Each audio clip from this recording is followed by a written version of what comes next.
এই টাকা থেকে তো বিশ্ব হুজুর গ্রহণ করেই না। এবং মাদ্রাসায় কোনো প্রোগ্রাম হলে মেহমানের সাথে যদি আমার শায়েখদ্বয় বা তারা যে কয় ভাই আছে যদি সেখানে একবেলা খানা খায়, তাদের নিজের অর্থ থেকে সেই টাকাটা মাদ্রাসায় দান করে দেয়। আমি তো চ্যালেঞ্জ করতে পারি, এরকম কোনো নজির কোথাও পাবেন না এবং শরীয়ত বিরোধী কোনো কাজ এখানে কোথাও পাবেন না। আল্লাহর রহমতে বাহিরে অনেকে বলে শুধু চরমনাই না আসে, কিন্তু চরমনাই যখনই আসে ওই সমস্ত লোকও চরমনায় আসার পরে তওবা করিয়ার পর তারপরে বয়াত হয়ে যায় আর হুজুরের কাছে মাপ চেয়ে যায়। আল্লাহর রহমতে এরকম কিছু এখানে নাই। জি, এই জন্য আমার আবেদন থাকবে, জীবনে একবার হলে চরমনাই এসে দেখে যান। আপনাকে ঘুরে যাওয়ার আমন্ত্রণ জানাচ্ছি, আপনাকে চরমনাই মাসলাক গ্রহণ করার আমন্ত্রণ জানাচ্ছি না। চরমনাই ঘুরে দেখে যান, যদি আপনি ভালো মনে করেন ভালো বললেন, খারাপ হলে খারাপ বলবেন, সমস্যা নেই। আমার নাম মোহাম্মদ শহীদুল ইসলাম, আমি বরিশাল বিভাগীয় মুজাহিদ কমিটির কমান্ডার। এখানে 3 নম্বর মাঠে জোন নাম্বার 11 কমান্ডার হিসেবে আমার সহকারী আবুল কালাম আজাদ এবং সহকারী আবু বকর সিদ্দিক, আমরা 3 জনে এই 11 নং জোনের যত লোক মেহমান আছে এদের খেদমত আঞ্জাম দেওয়ার জন্য আমরা সর্বক্ষণ 60টা গ্রুপ নিয়ে, অর্থাৎ আমরা 3 জন সহ 73 জন লোক আমরা সর্বক্ষণ এই সেবায় নিয়োজিত আছি। এদের যত রকম সেবা দেওয়া যায়, অর্থাৎ কোন রকম কোনো অসুবিধা আছে নাকি, লাইট বন্ধ হয়েছে নাকি, মাইক বন্ধ হয়েছে নাকি, পানির সমস্যা আছে নাকি, বাথরুম বন্ধ হয়ে গেল নাকি, বাথরুমে পানি নাই নাকি, এইগুলো আমাদের কাজ। এবং রুগী হয়ে গেলে রুগীকে কোনো রোগ মানে হাসপাতালে নেওয়া, তার ট্রিটমেন্টটা করা এবং কোন রকম কোনো মানে দুষ্কৃতিকারী তাদের কোনো মাল সামানা না নিতে পারে, তাদের যে হেফাজত থাকে, এই সমস্ত কাজে আমরা সর্বক্ষণ নিয়োজিত আছি।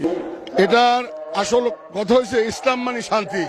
তা আমরা ইসলাম ধর্মের, আমরা মুসলমান, আমরা ইসলাম ধর্ম নিয়ে আমরা কালচারে আছি এবং এই ধর্মের প্রত্যেকটা মানুষই হয়েছে পুলিশের যেরকম একটা নিরাপত্তা প্রদান করা মানুষকে। প্রত্যেক লোক আমাদের যত মেহমান আছে তারা এবং আমরা উভয়ই কারো কোনো ক্ষতি বা কোনো ঝগড়া কলহ করার ইচ্ছা নেই। আমরা শান্তি ধর্ম হিসেবে আমরা একে অপরের প্রতি আনুগত্য এবং আন্তরিকতার সাথে এই কাজ করি এবং এই জন্যই এখানে কোনো প্রশাসনের দরকার হয় না এবং আমরা শান্তি শৃঙ্খলা করতে পারি। এই ইমানের বলেই আমাদের ইনশাল্লাহ এটা শৃঙ্খলা থাকে আল্লাহর রহমত। পিসে হুজুরেরা 7 ভাই আল্লাহর রহমতে জীবিত আছে। শাহ রহমাতুল্লাহ 7 ছেলে আমাদের পিসে হুজুর সহ, তারা 7 ভাই। এই টাকা তাদের নিজেদের জন্য না, কল্যাণ তহবিল, গরিবের জন্য এবং এই লিল্লা বোর্ডিং এর জন্য, মাদ্রাসার জন্য এবং এই যে স্বেচ্ছাসেবক তাদেরকে যে মেহমানদারি করায় এর খরচ এবং ইসলামী আন্দোলন দিন কায়েম সংগঠনের জন্য এই টাকা থেকে তো বিশ্ব হুজুর কোনো গ্রহণ করেই না। এবং মাদ্রাসায় কোনো প্রোগ্রাম হলে মেহমানের সাথে যদি আমার শায়েখদ্বয় বা তারা যে কয় ভাই আছে যদি সেখানে একবেলা খানা খায়, তাদের নিজের অর্থ থেকে সেই টাকাটা মাদ্রাসায় দান করে দেয়। এইভাবে তারা স্বতঃস্ফূর্তভাবে এই দিনের প্রতিষ্ঠান চালায় এবং এই দরবার চলে। যারা আছি এরা স্বেচ্ছায়, আমরা নিজের খরচায় আসি, নিজের খরচায় যাই এবং নিজের ইচ্ছা মানে ধর্মীয় অনুশোচনা যে আমরা এর প্রতিফল কিয়ামতের দিনে আল্লাহ পাক দান করবেন, এই জন্য আমরা এই মানুষের খেদমত করি, আল্লাহ ওয়ালাদের জাকিরিন শাকিরিনদের। এর কোনো বিনিময় আমরা নেই না। আমি তো চ্যালেঞ্জ করতে পারি, এরকম কোনো নজির কোথাও পাবেন না এবং শরীয়ত বিরোধী কোনো কাজ এখানে কোথাও পাবেন না। আল্লাহর রহমতে বাহিরে অনেকে বলে শুধু চরমনাই না আসে, কিন্তু চরমনাই যখনই আসে ওই সমস্ত লোকও চরমনায় আসার পরে তওবা করিয়ার পর তারপরে বয়াত হয়ে যায় আর হুজুরের কাছে মাপ চেয়ে যায়। আল্লাহর রহমতে এরকম কিছু এখানে নাই। জি, আসসালামু আলাইকুম ওয়া রাহমাতুল্লাহি ওয়া বারাকাতুহু। প্রিয় দর্শক, আমরা এই মুহূর্তে আছি চরমনাইয়ের ঐতিহ্যবাহী বার্ষিক মাহফিলে এবং আমাদের মাঝে এই মুহূর্তে উপস্থিত আছেন চরমনাইয়ের সুনামধন্য প্রধান আদিব আলহাজ মাওলানা মুফতি মিজানুর রহমান কাসেমি, যিনি এই মাহফিলের সার্বিক বিশেষ করে মেহমানদের আপ্যায়নে দেখাশোনা করেন। আমরা এই মুহূর্তে তার কাছে চলে যাব এবং ওনার কাছ থেকে আমরা মাহফিলের বিভিন্ন বিষয় সম্পর্কে আমরা জানবো। আসসালামু আলাইকুম ওয়া রাহমাতুল্লাহ। ওয়ালাইকুম আসসালাম ওয়া রাহমাতুল্লাহি ওয়া বারাকাতুহু। মিজানুর রহমান, চরমনাই মাদ্রাসায় প্রধান আদিব ও মুফতি হিসেবে কর্মরত রয়েছে। মাহফিলের সময় মূলত আমি মেহমান খানার মেহমানদের খেদমত করে থাকি। মোহতারাম আমির, নায়েবে আমিরের পক্ষ থেকে এবং মাহফিলের পরিচালক যারা রয়েছেন তাদের পক্ষ থেকে নির্দেশন থাকে যত মেহমানই আসবে, দেশি হোক বিদেশি হোক, ওনাদের আপ্যায়নের জন্য সর্বোচ্চ চেষ্টা এবং সর্বোচ্চ আমরা যেন ত্যাগ করি, মানে অর্থাৎ স্যাক্রিফাইস আমরা পেশ করে থাকি। এটা সবাই ওনাদের পক্ষ থেকে আবেদন থাকে। তো আলহামদুলিল্লাহ, আমরা এখানে যারা দেশি বিদেশি মেহমান আসে কয়েকটা ক্যাটাগরি আছে। একটা হলো আমরা ভিআইপি বলি, ভিভিআইপি বলি, এর চাইতে আরও একটা আছে, মনে করেন এরকম দেশি বিদেশি এবং বাংলাদেশের শীর্ষস্থানীয় ওলামায়ে কেরাম, এইরকম একটা আমাদের এখানে 3-4টা স্তর আছে। আমরা ওই স্তরে ওনাদেরকে আপ্যায়ন, ওনাদের থাকার ব্যবস্থা, ওনাদের খাবারের ব্যবস্থা আমরা করে থাকি। আমাদের চরমনাইতে প্রতি বছরই দেশি বিদেশি অনেক দেশের ওলামায়ে কেরাম এখানে আসেন। বিশেষ করে আপনার এখানে সৌদি আরব, এরপরে মিশর, এরপরে কাতার থেকে, দুবাই থেকে, ওই স্থায়ী ওখানের লোকজনই, অর্থাৎ এমন না যে আমাদের প্রবাসীরা, এমন কিন্তু না, অর্থাৎ অরিজিনাল ওই দেশের নাগরিকরা বাহরাইন থেকে, ওমান থেকে অনেক শায়েখ এবং বড় বড় ওলামায়ে কেরাম মাশায়েখ আমাদের এখানে আসেন। বিশেষ করে প্রতি বছর ভারত থেকে কিছু লোক আসে মাহফিল শোনার জন্য নিয়মিত, ওনারা নিয়মিতই আসে। কিছু মেহমানখানা থাকে, কিছু মাঠের ভিতরে থাকে, আবার কিছু আছে এমন যাদেরকে আমরা আমন্ত্রণ করে আনি। বিশেষ করে দারুল উলুম দেওবন্দ, আমাদের মাতৃ প্রতিষ্ঠান দারুল উলুম দেওবন্দ, দারুল উলুম দেওবন্দের ব্যাপারে আমাদের যারা মাশায়েখরা ওলামায়ে কেরাম রয়েছেন ওনাদেরকে আমরা আমন্ত্রণ করে এখানে এনে থাকি। এবং আলহামদুলিল্লাহ এই যাবৎ দারুল উলুম দেওবন্দের প্রায় 20 থেকে 25 জন মাশায়েখ, শায়েখরা এবং মুহাদ্দিসরা এখানে এসেছেন আলহামদুলিল্লাহ। কাছ থেকে আলহামদুলিল্লাহ আমরা অনেক সুন্দর সুন্দর অনুভূতি এবং ওনাদের খেদমত আমাদের মাহফিলের কার্যক্রম সম্পর্কে পেয়েছি, যে যাতে করে আমরা যত কষ্টই করে শ্রমই দেই, আমাদের কাছে সকল শ্রমটাই আসলে গৌণ মনে হয়, যেহেতু মেহমানরা তো খুশি হয়। বিশেষ করে যেমন গতকালকে মক্কার একজন শায়েখ ছিলেন, উনি মাশাআল্লাহ মক্কার হারাম মক্কিতে পড়াশোনা করেছেন, ভালো আলেম মাশাআল্লাহ, অনেক লম্বা সময় কথা হলো ওনার সাথে। তো আমরা দেখলাম সেটা হলো যে উনি বলেছেন যে মাশাআল্লাহ তাবারাকাল্লাহ, আমি আমার জীবনে এরকম প্রোগ্রাম কখনোই দেখিনি। এবং উনি বলেছেন যে আপনাদের খেদমত, আপনাদের হসপিটালিটি, আপনাদের যে এই ব্যবস্থাপনা সার্বিক, এটা সত্যিকারই প্রশংসনীয়।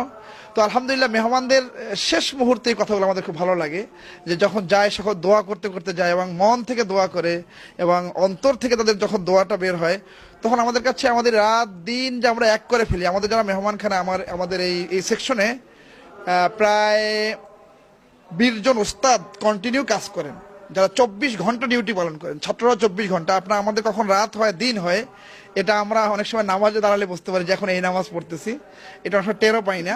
আমাদের সারাক্ষণই খাটতে হয়। তবে এই খাটাটা শুধুমাত্র লিল্লাহ, এখানে কোনো শিক্ষকরা পারিশ্রমিক নেয় না, কোনো কিছুই না।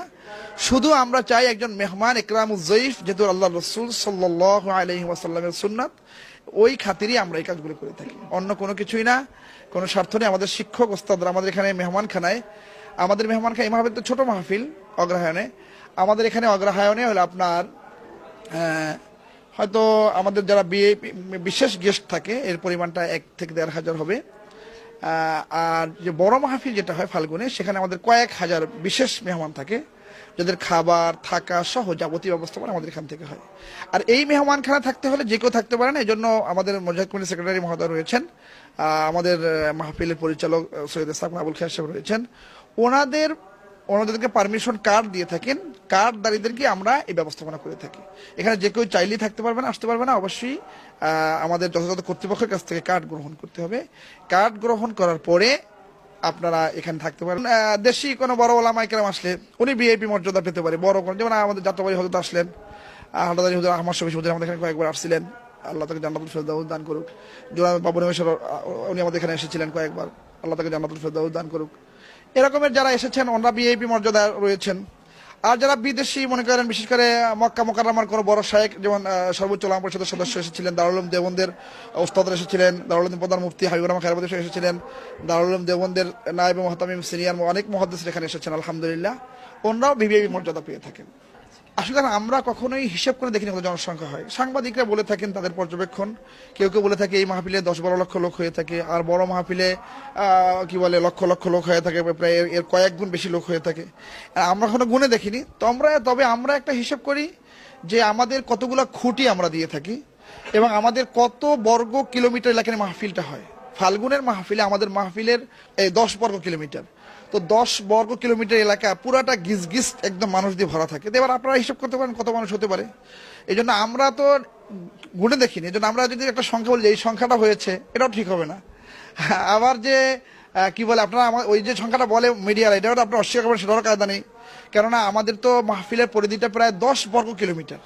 একটা বিশাল এলাকা নিয়ে মাহফিল হচ্ছে, সেখানে কিছু লোক মাঠে থাকে, কিছু লোক দোকানে থাকে, কিছু লোক লঞ্চে থাকে, লঞ্চও লক্ষ লক্ষ লোক থাকে, শুধু লঞ্চগুলোতে কেবিনে থাকে, মাহফিল শুনে এসে আবার ওখানে গিয়ে থাকে, রাস্তাঘাটে মানুষের বাসায় বাসায় থাকে, লোক থাকে, পুরাটা এলাকা জুড়ে পুরা এই ইউনিয়নটা জুড়েই মাহফিলের একটা এই যে মাহফিলের কার্যক্রমের একটা সার্বিক অবস্থা লক্ষ্য করা যায়। এখানে এক মাহফিল আমি দেখেছি সর্বোচ্চ কালেকশন হয় 3-3.5 কোটি টাকা মনে করেন, অথচ আমাদের চরমনাই মাদ্রাসায় কোন কোন মাসে এক মাসেই 3.5 কোটি টাকা খরচ হয়ে যায়। তার মানে এখানে যে পরিমাণ টাকা ওঠে আমরাই টাকাটা গুনি, আমরাই টাকাটা কাউন্ট করি, আমরাই টাকাটা সবকিছু দেখি। তো আমাদের পর্যবেক্ষণ হলো যে অর্থাৎ যে টাকা মাহফিলে ওঠে কখনো কখনো এই টাকা দিয়ে সর্বোচ্চ 2 মাস চলে। তো অনেকে মনে করে থাকে যে এই বস্তা টাকা ওঠে, এত টাকা কোথায় যাচ্ছে, আসলে বেশি বেশি কিন্তু এমন। তো চরমনায় যারা জীবনে আসেন নাই, আমার আমন্ত্রণ থাকবে, সবাই আসবেন। আর দেখেন, সমালোচনা করা অনেক সহজ, সমালোচনা করাটা খুব সহজ কাজ। আমার খেয়াল, আমার আবেদন থাকবে আপনারা আসুন, একেবারে কাছ থেকে দেখুন, দেখার পরে এরপর আপনার সিদ্ধান্ত নিন। আমি একটা বিষয় আপনাকে শেয়ার করি।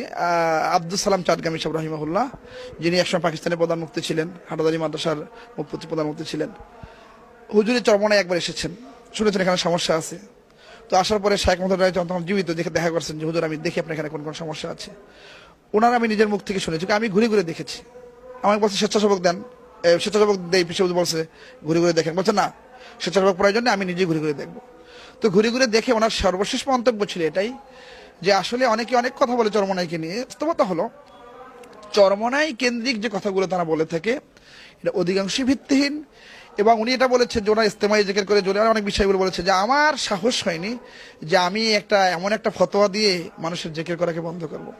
এবং অনেক ওলামায়ে কেরাম এসেছেন, দূর থেকে অনেকে দেখেছেন। আমার একটা বড় বাংলাদেশের প্রতিষ্ঠানের একজন প্রিন্সিপাল এখানে এসেছিলেন, আসলে উনি ভাবছেন চরমনাইতে মাজার পূজা হয়, এই হয়, এসে দেখে বলছে চরমনাই এত এইরকম চরমনাই এইটা আমরা তো কি কল্পনা করছি, এখন দেখি তো সম্পূর্ণ বিপরীত। এই জন্য ভাই সমালোচনা করা চরমনাই অনেক সহজ। চরমনাইতে আমার আবেদন থাকবে আপনারা আসুন, দেখুন, দেখার পরে আপনি সিদ্ধান্ত নিন যে চরমনাই ভালো না মন্দ। দূর থেকে শুধুমাত্র শুনে এটা কিন্তু ঠিক হবে না। আর হাদিসের মধ্যে আসছে কাফা বিল মারই কাযিবান আইয়ুহাদ্দিসা বিকুল্লি মা সামিআ ও কামা ক্বালা আলাইহিস সালাম, কোনো কিছু শুনে শুনে সেটা মানুষকে বলে দেওয়াই কিন্তু আসলে মিথ্যা বলার জন্য যথেষ্ট হবে। এই জন্য আপনারা আসুন, দেখুন। আর সবচেয়ে যেটা ভালো লাগবে সেটা হলো এটা, আমাদের শায়েখদের যদি কেউ সোহবতে শায়েখদের পাশে একটু সময় থাকে, আশা করি 1-2 ঘন্টা সময় থাকে, তাই উনি বুঝতে পারবে যে ওরা কত বড় আখলাকি মানুষ। কিন্তু দূর থেকে যারা সমালোচনা করে তারাই যখন কাছে জানবে যে হায় হায় কি শুনেছি আর কি দেখছি। এই জন্য আমার আবেদন থাকবে জীবনে একবার হলে চরমনাই দেখে যান। আপনাকে ঘুরে যাওয়ার আমন্ত্রণ জানাচ্ছি, আপনাকে চরমনাই মাসলাক গ্রহণ করার আমন্ত্রণ জানাচ্ছি না। চরমনাই ঘুরে দেখে যান, যদি আপনি ভালো মনে করেন ভালো বললেন, খারাপ হলে খারাপ বলবেন, সমস্যা নেই। আমরা সাদাকে সাদা, কালোকে কালোই বলতে চাই, আমরা ভালোকে ভালো, মন্দকে মন্দই বলতে চাই। এটা চরমনাই করলে মন্দ বলবো, অন্য কেউ বললে মন্দ বলবো, চরমনাই ভালোটাকে আমাদের বলা উচিত, এই আমার আবেদন।